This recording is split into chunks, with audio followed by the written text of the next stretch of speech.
Victoria Mickens and you're watching Comp Talk on Wild Shrimp TV. Today I already gave a little bit of a briefing on my Instagram at Victoria Mickens about what we're going to be talking about, so let's get right into it. Starting with the forecast for Snapper Rocks, Australia. The forecast is looking pretty great towards the end of the week with 1 to 2 feet overhead and very clean. So hopefully we'll see the contest run within the next couple of days, but I'm anticipating that it's not going to be running today. I'm incredibly excited to talk about our rookie class this year for the WSL. So let's get right into it with the men's. First we have Ian Guevara, who's from Brazil. We have Conor O'Leary, who's from Australia. Leonardo Fioravanti, who's from Italy, but currently resides in France. We have Ethan Ewig from Australia as well. We have the Portuguese Prince, Federico Moraes. We have Bede Durbridge, who is not a rookie, but he had a pelvis injury last season, or 2 seasons ago, and he actually returned to coach John last year, John Florence, and that led John to his maiden world title.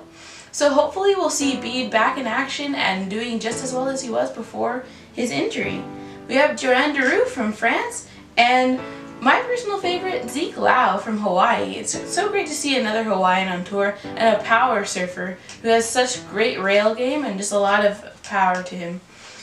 Then we head on over to the women's, where we only have one rookie, Bronte McCulley, who's the daughter of very famous shaper and surfer Dave McCulley, as well as Pauline Adu, who's not a rookie, but she is returning to the tour after falling off, and Silvana Lima, who is notorious for heading to the air, which for a while we weren't really seeing that from the women, but now everybody's really started to step up their air game, and I can't wait to see her back on tour.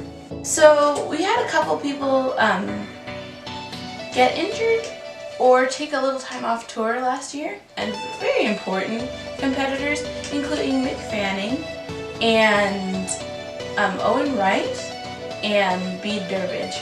Bede Durbridge suffered a pelvis fracture, I believe, at Pipeline, and he had to be in a wheelchair for a while, so it's really great to see him totally, back to himself, walking around and surfing just as well as he did before the injury.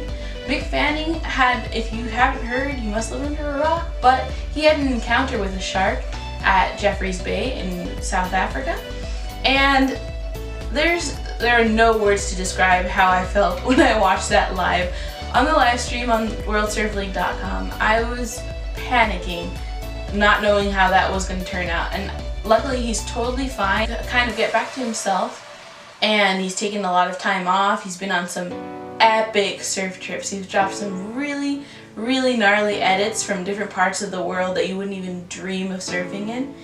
And it's so great to see him totally, back to form and his head straight.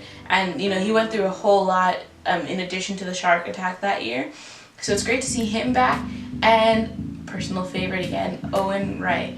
Owen Wright back on tour is the most exciting thing, because I honestly can say that I thought that we were going to lose him to his injury. He actually had a small brain bleed and a concussion at Pipeline right before he was in the running for a world title. So it was extremely sad to see him not be able to compete during that contest, but it was amazing to see him, come back to himself after a lot of trials and tribulations. And his sister actually won her maiden world title, Tyler Wright. We got a little word from Kelly Slater towards the end of last season that this may be his last world title he's going for. I personally don't think that will be the case, just because he's in such great form, and it's so incredibly obvious in all of his interviews that he has not lost any fire or competitive drive, and he's just always stoked and frothing all the time. So I honestly don't think this will be his last go at a world title, but that's what he claimed, so we'll see how that pans out.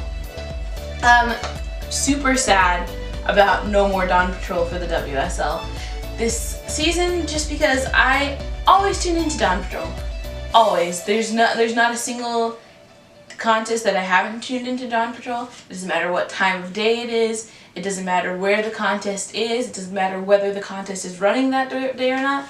I'm watching Dawn Patrol because I love to get my favorite commentators' input on all of the competitors and the venue and the forecast and everything that they talk about during that.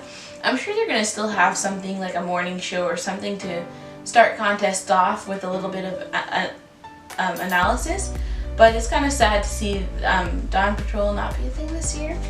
And lastly, Kaipo Guerrero will be joining the commentating team, and that to me is super fun just because he's such a great commentator, and anytime he conducts post-heat interviews at some of the contests, it's always exciting to get his input and see how he approaches some of the professional surfers. So I can't wait to see him full-time on the tour.